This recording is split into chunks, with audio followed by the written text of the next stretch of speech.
अनेकों जिंदगी बदली रूहानी नजरों ने तेरी, अनेकों जिंदगी बदली तुम्हारे प्यार से बाबा।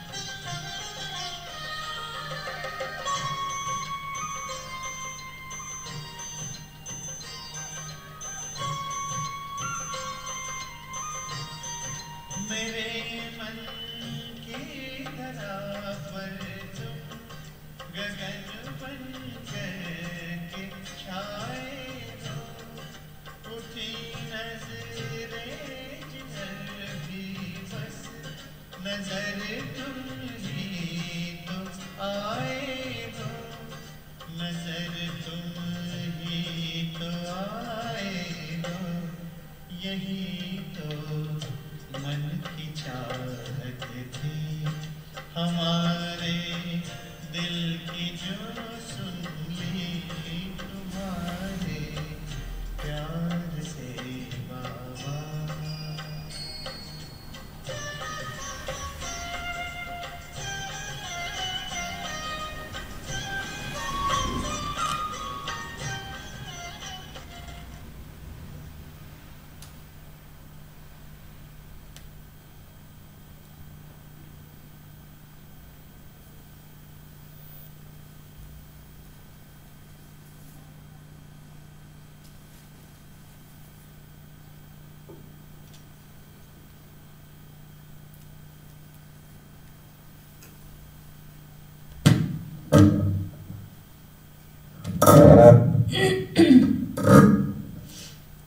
ओम शांति। आज बाबा की महावाक्य 21 जुलाई 2020 की साकार मुरली है। बाबा कहते, मीठे बच्चे बाप तुम्हें पढ़ा रहे हैं खूबसूरत देवी देवता बनाने। खूबसूरती का आधार है पवित्रता।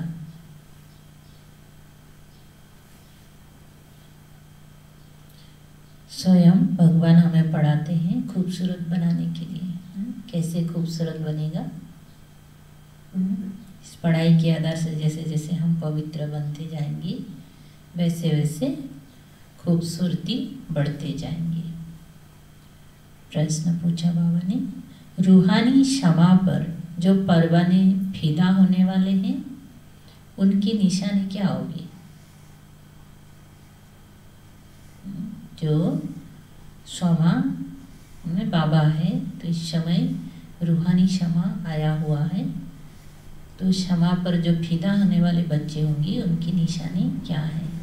उत्तर बाबा ने बता रहे हैं, फिदा होने वाले परवाने नंबर 1, क्षमा जो है जैसी है उसे यथार्थ रूप से जानते और याद करते हैं।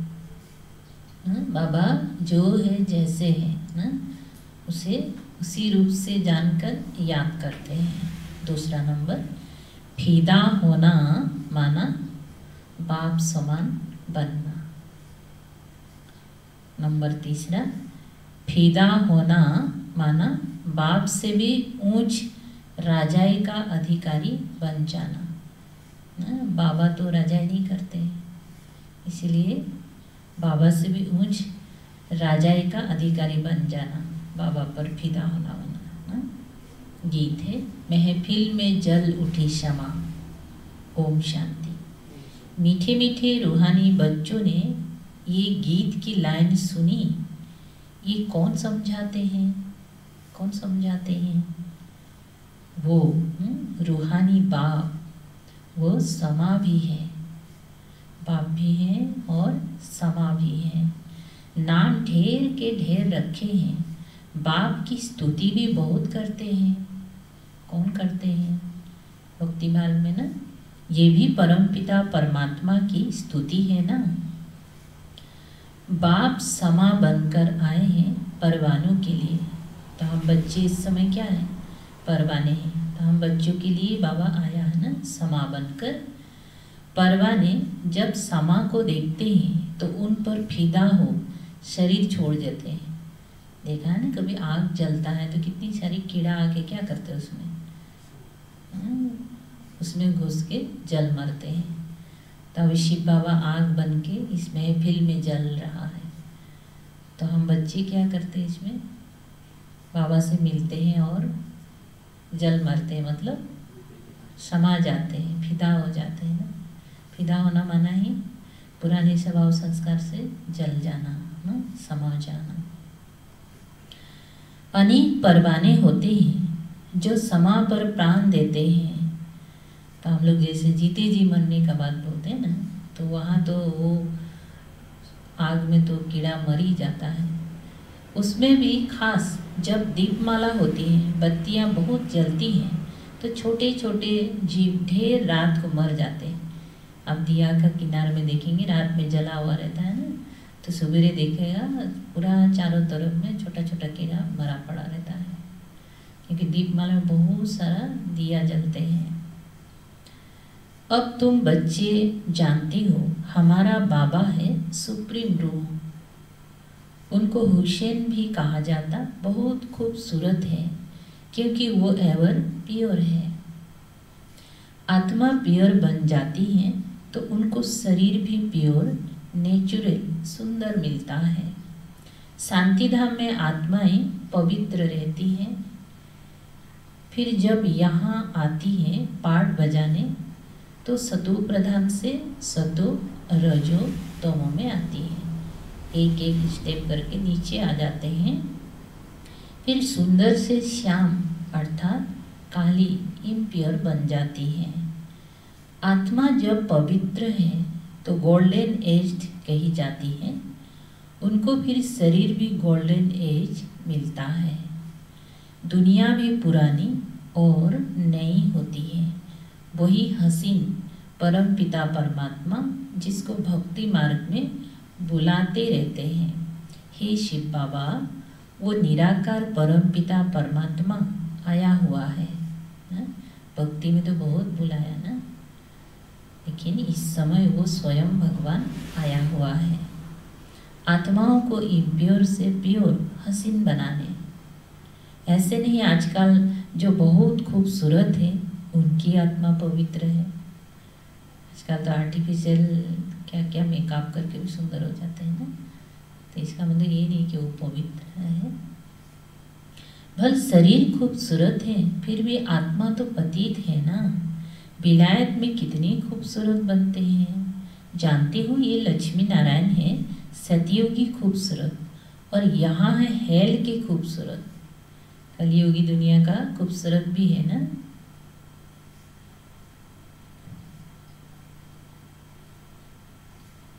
मनुष्य इन बातों को जानते, मनुष्य इन बातों को नहीं जानते, बच्चों को ही समझाया जाता है।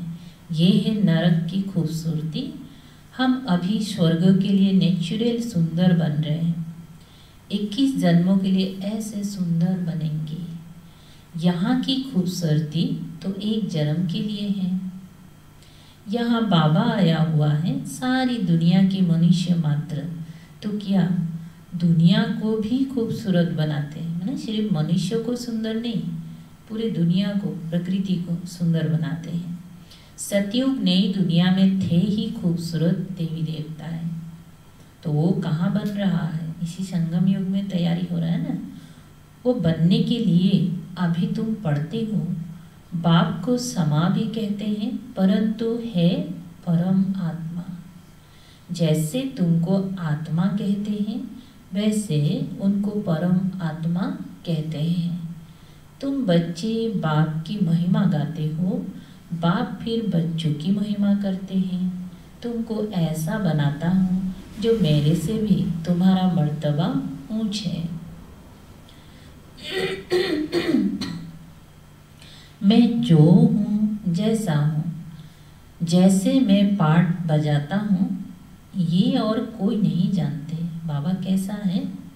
बहुत सुंदर ज्योति बिंदु स्वरूप है ना। तो उसी स्वरूप को ही हमें जानना है ना। और बाबा उसी स्वरूप से क्या करते हैं? यहाँ आकर शरीर धारण करके पाठ बजाते हैं ना, लेकिन किसी को पता नहीं है ना इसके बारे में। अभी तुम बच्चे जानते हो कैसे हम आत्माएं पाठ बजाने के लिए परम धाम से आती हैं। हम शूद्र कुल में थी, फिर अब ब्राह्मण कुल में आई हैं। ये भी तुम्हारा वर्ण है और कोई धर्म वालों के लिए वर्ण नहीं है ने? उन्हों के वर्ण नहीं होते हैं। देखिए मैंने इस हिंदू धर्म में ये सब का चर्चा भी होता है ना, वैश्य वर्ण, शूद्र वर्ण, देव वर्ण ऐसे करके। बाकी दूसरे धर्म में बहुत वर्ण का बातें नहीं आता है। उनका तो एक ही वर्ण है, क्रिश्चियन ही चले आते हैं। हाँ, उनमें भी सतो रजो तमो में आते हैं। बाकी ये वर्ण तुम्हारे लिए है। सृष्टि भी सतो रजो तमो में आती है। ये सृष्टि चक्र बेहद का बाप बैठ समझाते हैं। जो बाप ज्ञान का सागर, पवित्रता का सागर है, खुद कहते हैं मैं पुनर्जन्म नहीं लेता हूँ। भल शिव जयंती भी मनाते हैं, परंतु मनुष्य को ये पता नहीं कि कब आते हैं। उनकी जीवन कहानी को भी नहीं जानते हैं। देखो कैसा आश्चर्य है ना, जिसके बारे में मैंने जितना उत्सव मनाते हैं, जन्म दिवस मन, लेकिन उसका जीवन कहानी पता नहीं कैसे उनकी जन्म हुआ। बाबा कहते हैं मैं जो हूँ जैसा हूँ, मेरे में क्या पार्ट है, सृष्टि चक्र कैसे फिरता है, ये तुम बच्चों को मैं कल्प कल्प समझाता हूँ। तुम जानते हो हम सीढ़ी उतरते उतरते तमो प्रधान बने हैं। 84 जन्म भी तुम लेते हो। पिछाड़ी में जो आते हैं उनको भी सतो रोजो तमो में आना ही है। मैंने हर आत्मा को ये 4 स्टेज पार करना ही पड़ता है। तुम तमो प्रधान बनते हो तो सारी दुनिया तमो प्रधान बन जाती है। इस समय देवी देवता आत्मा सभी तमो प्रधान है, तो सारी दुनिया ही तमो प्रधान है। फिर तुमको तमो प्रधान से सतो प्रधान जरूर बनना है। इस सृष्टि चक्र फिरता रहता है। अभी ये कलयुग, उसके बाद फिर सतयुग आएगा। कलयुग की आयु पूरी हुई। बाप कहते हैं मैंने साधारण तन में हूबहू कल्प पहले माफिक प्रवेश किया है। हूबहू मैंने पहले भी ऐसे ही प्रवेश किया था और अभी फिर से तुम बच्चों को राजयोग सिखाने। युग तो आजकल बहुत है, बैरिस्टरी युग, इंजीनियरिंग युग है ना। जो जो चीज़ बनना चाहते उससे ही युग होता है ना। कोई इंजीनियर है तो इंजीनियरिंग से युग लगेगा, उसको याद करेगा। डॉक्टर है तो वही याद करेंगे। तो इसीलिए बाबा ने बोला बहुत प्रकार का योग है। बैरिस्टरी पढ़ने के लिए बैरिस्टर के साथ बुद्धि का योग लगाना होता है। हम बैरिस्टर बन रहे हैं तो पढ़ाने वालों को याद करते हैं। तो हम देवी देवता बनने वाले हैं, तो ये देवी देवता कौन बनाते हैं? शिव बाबा। तो हम शिव बाबा से योग लगाते हैं ना। तो हम बैरिस्टर बन रहे हैं तो पढ़ाने वालों को याद करते हैं। उनको तो अपना बाप अलग है, गुरु भी होगा तो उनको भी याद करेंगी, तो भी बैरिस्टर के साथ बुद्धि का योग रहता है। आत्मा ही पढ़ती है, आत्मा ही शरीर द्वारा जज, बैरिस्टर आदि बनती है। अभी तुम बच्चे आत्मा अभिमानी बनने के संस्कार अपने में डालते हो। आधा कल्प देह अभिमानी रहे, अब बाप कहते हैं देही अभिमानी बनो। आत्मा में ही पढ़ाई के संस्कार है। मनुष्य आत्मा ही जज बनती है। अभी हम विश्व का मालिक देवता बन रहे हैं। पढ़ाने वाला है शिव बाबा, परमात्मा। वही ज्ञान का सागर, शांति का, संपत्ति का सागर है। ज्ञान का, शांति का, संपत्ति का भी सागर है। क्योंकि सतयुग में अथाह धन संपत्ति होगा ना। ये भी दिखाते हैं सागर से रत्नों की थालियां निकलती हैं। तो सागर कौन है? शिव बाबा। तो इस समय क्या दे रहे हैं हमको? थालियां भर भर के ज्ञान रत्न दे रहे हैं। तो भक्ति में तो ऐसे ही सागर देवता ने इसे स्थूल रूप से दिखाया है, थाली में रतन निकाल के देते हैं, क्योंकि सागर में भी स्थूल मणि मुक्ता भी मिलता है ना।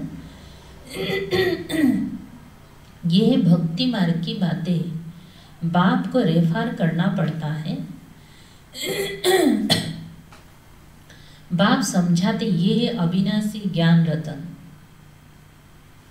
इन ज्ञान रत्नों से तुम बहुत साहूकार बनते हो, और फिर हीरे जवाहर भी तुमको बहुत मिलते हैं।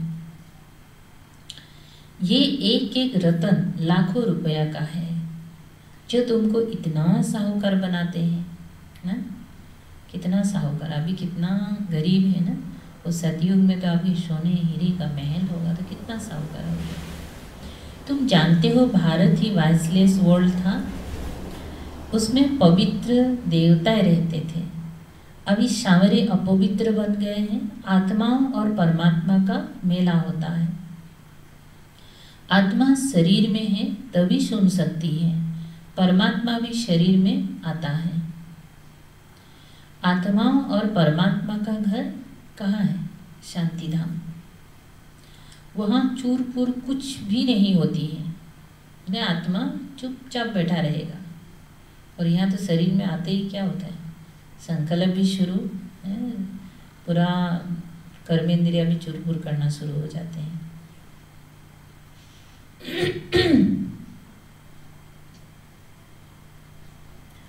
यहाँ परमात्मा बाप आकर बच्चों से मिलते हैं, शरीर सहित मिलते हैं। वहाँ तो घर है, वहाँ विश्राम पाते हैं। अभी तुम बच्चे पुरुषोत्तम संगम युग पर हो, बाकी दुनिया कलयुग में है। बाप बैठ समझाते हैं, भक्ति मार्ग में खर्चा बहुत करते हैं। चित्र भी बहुत बनाते हैं, बड़े बड़े मंदिर बनाते हैं। नहीं तो कृष्ण का चित्र घर में भी तो रख सकते हैं, है ना।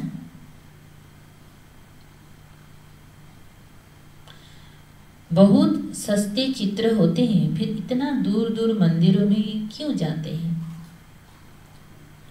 ये है भक्ति मार्ग। सतयुग में ये मंदिर आदि होते नहीं, वहाँ है ही पूज्य। कलयुग में है पुजारी। तुम अभी संगम युग पर पूज्य देवता बन रहे हो। अभी तुम ब्राह्मण बने हो। इस समय तुम्हारा ये अंतिम पुरुषार्थी शरीर मोस्ट वैल्यूएबल है। इनमें तुम बहुत कमाई करते हो।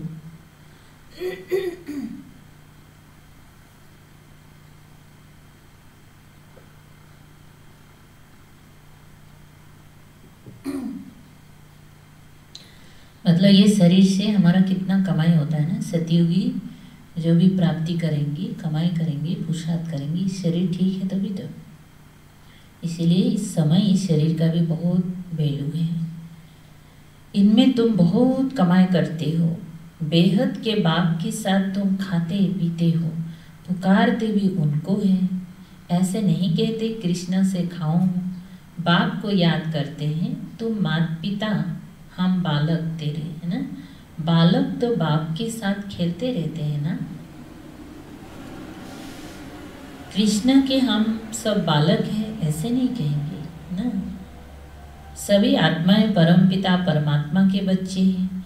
आत्मा शरीर द्वारा कहती है, आप आएंगी तो हम आपके साथ खेलेंगे, खाएंगे, सब कुछ करेंगे।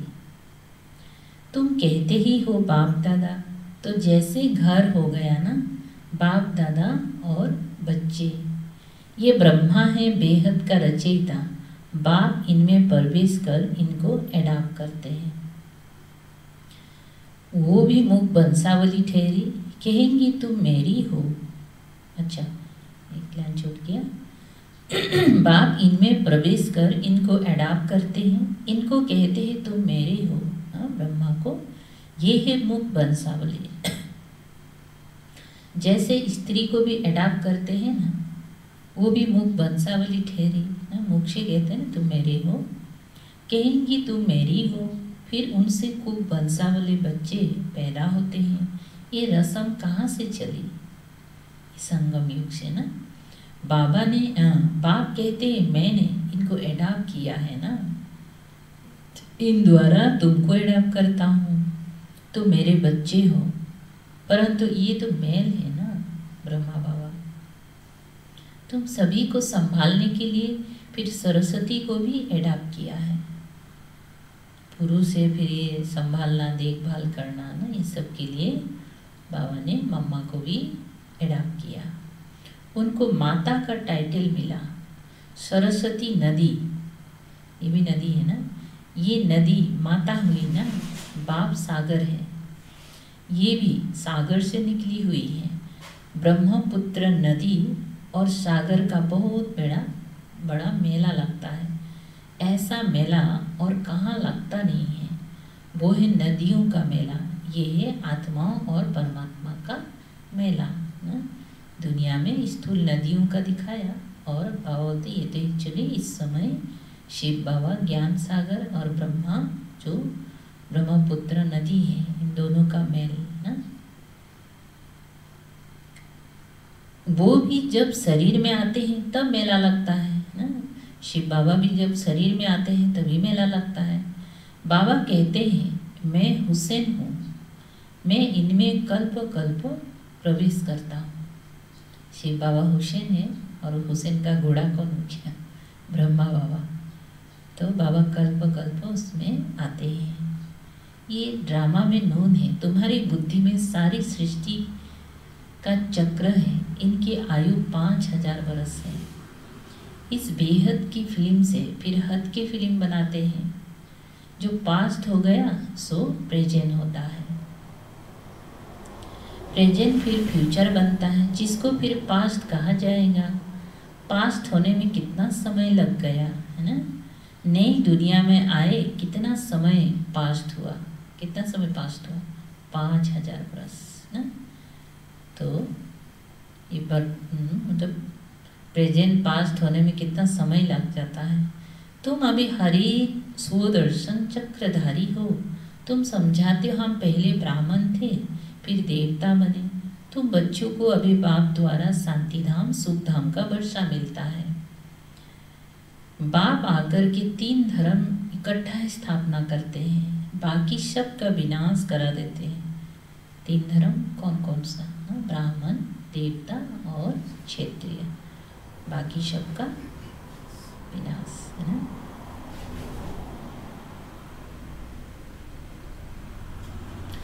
वापिस ले जाने वाला तुमको सदगुरु बाप मिला है। बुलाते भी हमको सदगति में ले जाओ, शरीर को खलास कराओ। ऐसे युक्ति बताओ जो हम शरीर छोड़ शांति धाम चले जाएं। गुरु के पास भी मनुष्य इसीलिए जाते हैं, परंतु वो गुरु तो शरीर से छुड़ाकर साथ में ले नहीं जा सकते। पतित पावन है ही एक बाप। तो वो अब आते हैं तो पावन जरूर बनना पड़े। बाप को ही कहा जाता है कालों का काल महाकाल। सभी को शरीर से छुड़ाकर साथ ले जाते हैं। यह है सुप्रीम गाइड। सभी आत्माओं को वापिस ले जाते हैं। ये छी शरीर है, इनके बंधन से छूटना चाहते हैं। कहाँ शरीर छूटे तो बंधन छूटे। शरीर में सारा बंधन है ना? लेकिन बाबा ने हम बच्चों को क्या कहा? ये शरीर में रहते हुए इस बंधन को तोड़ो है ना। अभी तुमको इन सब आसुरी बंधनों से छुड़ाकर सुख के देवी संबंधों में ले जाते हैं। तुम जानते हो हम सुख धाम में आएंगी भाया शांति धाम। फिर दुख धाम में कैसे आते हो ये भी तुम जानते हो। बाबा आते ही हैं श्याम से सुंदर बनाने। बाबा कहते मैं तुम्हारा ओबीडियंट सच्चा फादर भी हूँ। फादर हमेशा ओबीडियंट होता है ना। बच्चों के लिए माँ बाप क्या है? ओबीडियंट होते हैं ना। जो वो बोलेगा एकदम हाजिर ना। सेवा बहुत करते हैं, खर्चा कर पढ़ाकर फिर सब धन दौलत बच्चों को देकर खुद जाए साधुओं का संग करते हैं। लौकिक में। और बाबा उनको पढ़ा लिखा कर पूरा राज्य भाग्य देकर खुद वानप्रस्थ में चले जाते हैं।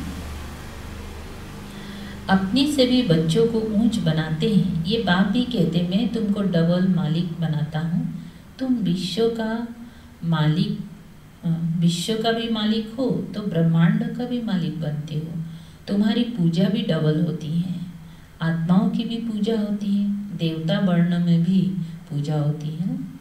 आत्मा का पूजा कैसे होता है? शिवलिंग में ना, शिवलिंग के साथ शालिग्राम दिखाते हैं ना, और मूर्ति के रूप में। मेरी तो सिंगल सिर्फ शिवलिंग के रूप में रूप की पूजा होती है। मैं राजा तो बनता नहीं हूँ। शिव बाबा क्या बोलते हैं, मेरा सिर्फ शिवलिंग का ही पूजा होता है, क्योंकि देवता तो बाबा बनता नहीं है। तुम्हारी कितनी सेवा करता हूँ, ऐसे बाप को फिर तुम भूलते क्यों हो? हे आत्मा, अपनी को आत्मा समझ मुझे याद करो, तो तुम्हारे विक्रम विनाश होंगे। तुम किसके पास आए हो? पहले बाप, फिर दादा, अभी फादर, फिर ग्रेट ग्रैंड फादर आदिदेव एडम, क्योंकि बहुत बिरादरियाँ बनती है ना। शिव बाबा को कोई ग्रेट ग्रैंड फादर कहेंगे क्या? हर बात में तुमको बहुत ऊंच बनाते हैं। ऐसा बाबा मिलता है, फिर उनको तुम भूलते क्यों हो? भूलेंगे तो पावन कैसे बनेंगे? बाप पावन बनने की युक्ति बतलाते हैं, इस याद से ही खाद निकलेंगे। बाबा कहते हैं मीठे मीठे लाडले बच्चे, देह अभिमान छोड़ आत्मा अभिमानी बनना है, पवित्र भी बनना है। का महाशत्रु है ये एक जन्म, मेरी खातिर पवित्र बनो। बाबा के खातिर या अपनी खातिर ना? बाबा है ना, जैसे भी करके पवित्र बनाना चाहते हैं, इसलिए बाबा को क्या बोलते, मेरी खातिर तुम पवित्र बन जाओ। और पवित्र बनेगा तो किसको मिलेगा? हम बच्चों को ही मिलेगा ना प्राप्ति। लौकिक बाप भी कहते हैं ना, कोई गंदा काम नहीं करो, मेरी दाढ़ी की लाज रखो। पारलौकिक बाप भी कहते हैं मैं पावन बनाने आया हूँ, अब काला मुंह मत करो, नहीं तो इज्जत गंवाएंगे। सभी ब्राह्मणों की और बाप की इज्जत गंवा देंगे। लिखते हैं बाबा हम गिर गया, काला मुंह कर दिया। बाबा कहते मैं तुमको हसीन मैंने सुंदर बनाने आया हूँ, तुम फिर काला मुंह करते हो। तुम तो सदा हसीन बनने का पुरुषार्थ, तुम्हें तो सदा हसीन बनने का पुरुषार्थ करना है ना। अच्छा, मीठी मीठी शिकलते बच्चों प्रति माता पिता बाप दादा की याद प्यार और गुड मॉर्निंग। रूहानी बाप की रूहानी बच्चों को नमस्ते। हम रूहानी बच्चों की रूहानी बाप दादा को याद प्यार गुड मॉर्निंग और नमस्ते नमस्ते। सार है ये अंतिम पुरुषार्थी शरीर बहुत वैल्यूएबल है, इसमें बहुत कमाई करनी है, इसलिए शरीर को भी कैसा रखना है, बहुत इसका भी देखभाल करना है, इसको भी अच्छा से रखना है। बेहद के बाप के साथ खाते पीते सर्व संबंधों की अनुभूति करनी है। जब भी खाना खाते हैं तो बाबा के साथ ही खाओ और सर्व संबंधों की अनुभूति भी करनी है। कोई 2 नंबर, कोई भी ऐसा कर्म नहीं करना है जिससे ब्राह्मण परिवार की व बाप की इज्जत जाए। आत्मा अभिमानी बन पूरा पवित्र बनना है। याद से पुरानी खाद निकालनी है। वरदान, कलियुगी दुनिया के दुख अशांति का नजारा देखते हुए सदा साक्षी व बेहद की बैरागी भव। इस कलियुगी दुनिया में कुछ भी होता है, लेकिन आपकी सदा चढ़ती कला है। अच्छा हो बुरा हो सीन कुछ भी आ सकता है, लेकिन हमारे लिए चढ़ती कला ही होगा। किसी न किसी कारण से हमारा पुरुषार्थ आगे ही बढ़ते जाएगा। दुनिया के लिए हाहाकार और आपके लिए जय जयकार है ना। अभी हाहाकार चल रहा है ना, और ब्राह्मण बच्चों के लिए क्या हो रहा है, पुरुषार्थ में तीव्र हो रहा है ना। तो आप किसी भी परिस्थिति से घबराते नहीं, क्योंकि आप पहले से ही तैयार हो। बाबा पहले से ही हम बच्चों को रेडी करके रखा ना, अचानक कुछ भी हो सकता है। साक्षी होकर हर प्रकार का खेल देख रहे हो। कोई रोता है, चिल्लाता है, साक्षी होकर देखने में मजा आता है। जो कलियुगी दुनिया के दुख अशांति का नज़ारा साक्षी होकर देखते हैं, वो सहज ही बेहद के बैरागी बन जाते हैं। स्लोगन: कैसी भी धरनी तैयार करनी है, कैसी भी धरनी तैयार करनी है तो वाणी के साथ वृत्ति से सेवा करो। इसलिए बाबा कोई बार बोलते ना, जो भी आप सेवा करते हैं जहाँ भी करो, पहले से वहाँ वाइब्रेशन देते रहो ना। तो कैसा भी धरनी होगा, वाइब्रेशन देना मतलब जैसे आप हाल चला दिया, धरनी तैयार हो गया ना, उसमें जाके ज्ञान सुनाओ तो तुरंत फल मिलेगा। नहीं तो डायरेक्ट जंगल में हम बीज डालेगा तो कहाँ फल मिलेगा। जो जैसा है वैसे ही हम सुनाते रहेंगे ना। तो उसको पहले संकल्प से हमको क्या करना है, तैयार करना है। अच्छा, आज का मुरली ये था, सबको याद रहेगा ना। अब दिन भर मुरली को याद करते हुए अपना पुरुषार्थ में रहना है ना। बाबा ने आप बोला ना, जैसे कि जैसे जैसे हम पवित्र बनेगा वैसे वैसे हमारी सुंदरता भी बढ़ते रहेगा। तो हमको खूबसूरत बनना है, खूबसूरती बनाना है अपने आप को ना। सभी चाहते हैं कैसे हम सुंदर बने। तो आत्मा सुंदर, आत्मा पवित्र बनना ही सुंदरता है। तो इसलिए दिन भर सबसे हसीन बनाने वाले बाबा कितना सुंदर है ना, उस सुंदर बाबा को बार बार याद करते रहना है ना, और अपने आप को सुंदर बनाते रहना है। ओम शांति। चलिए 2 मिनट योग कर लेते हैं।